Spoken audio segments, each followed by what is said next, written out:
পবিত্র হজ ও উমরা পালনে প্রতিবছর সৌদি আরবে যান বিশ্বের নানা প্রান্তের লাখ লাখ মুসল্লি, যার কারণে দেশটির অর্থনীতির অন্যতম বড় খাত হজ ও উমরা।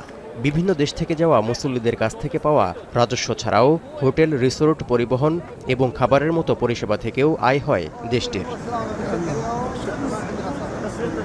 এই খাত থেকে অর্থনীতির পাল্লা আরও ভারী করতে নিচ্ছে নতুন নতুন পদক্ষেপ। গরমকাল শেষ হয়ে আবহাওয়া কিছুটা ঠান্ডা হতে থাকায় উমরা যাত্রীর সংখ্যা আরও বাড়ানোর পথে হাঁটছে সৌদি আরব। এরই অংশ হিসেবে উমরা ভিসার মেয়াদ ৩ মাস থেকে কমিয়ে ১ মাস করেছে সৌদি হজ ও উমরা মন্ত্রণালয়।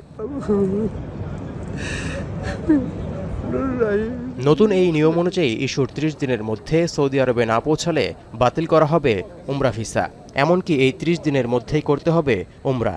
এরপর ভিসায় উল্লেখ করা ৩ মাস সময় সৌদি আরবে থাকার ক্ষেত্রে কোনো প্রভাব পড়বে না। তবে মাথায় রাখতে হবে ৩ মাস থাকতে পারলেও উমরা পালনের সুযোগ থাকছে শুধু প্রথম মাসেই। এই মৌসুমে তাপমাত্রা কম থাকায় উমরা যাত্রীর সংখ্যা বাড়ার কারণে এই ব্যবস্থা নিয়েছে কর্তৃপক্ষ। কাবায় অতিরিক্ত ভিড় ছাড়াই যাতে এই শীতে বেশি মানুষ উমরা পালন করতে পারেন, তার জন্যই এই উদ্যোগ বলে জানিয়েছেন সৌদি উমরা ও ভ্রমণ কমিটির উপদেষ্টা। নতুন উমরা মৌসুম শুরু হয় গত জুনের শুরুতে।